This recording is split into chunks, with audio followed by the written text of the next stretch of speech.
نحمدہ و نصلی علی رسولہ الکریم اما بعد۔ ابھی معلوم ہوا کہ حضرت مولانا طاہر گیاوی صاحب رحمۃ اللہ علیہ کا انتقال ہو گیا ہے۔ انا للہ و انا الیہ راجعون۔ یہ بہت ذہین آدمی تھے۔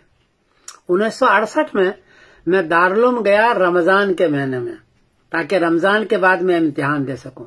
سلم العلوم کا امتحان دینا تھا، منطق کی کتاب تھی، 2-3 مرتبہ اس کو پڑھا تو تھا لیکن پھر بھی یاد نہیں تھی۔ تو رمضان کے مہینے میں حضرت مولانا طاہر گیاوی سے میں نے پوری سلم العلوم پڑھی۔ یہ اتنے ذہین آدمی تھے۔ اگلے سال ان کو اور مجھ کو دونوں کو مشکات میں داخلہ لینا تھا، ابھی مشکات میں داخل نہیں ہوئے تھے۔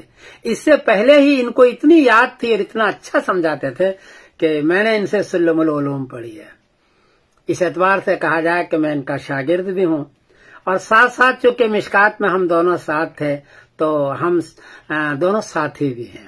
بہت ذہین آدمی، بہت اچھے آدمی، عربی پر اردو پر بڑی ان کو عبور تھی، اور بعد میں جا کر کے یہ مناظر اسلام بنے، اور ہمارے دیوبندی مسلک کے لیے بہترین یہ مناظر بنے تھے۔ یہ بعد میں، اس وقت تو مناظر نظر نہیں آتے تھے لیکن بعد میں یہ بنے۔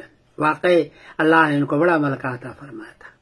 یہ 2 مرتبہ برطانیہ تشریف لائے، میرے پاس بھی آئے تھے، میں نے ان کا استقبال کیا تھا دونوں مرتبہ، اور بہت خوش نظر آتے تھے، تو 2 مرتبہ یہاں آئے، تشریف لائے تھے۔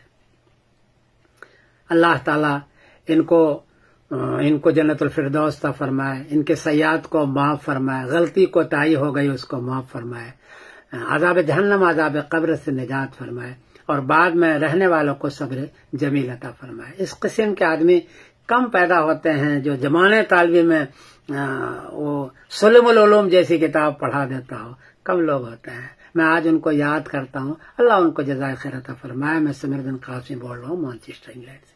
السلام علیکم ورحمۃ اللہ۔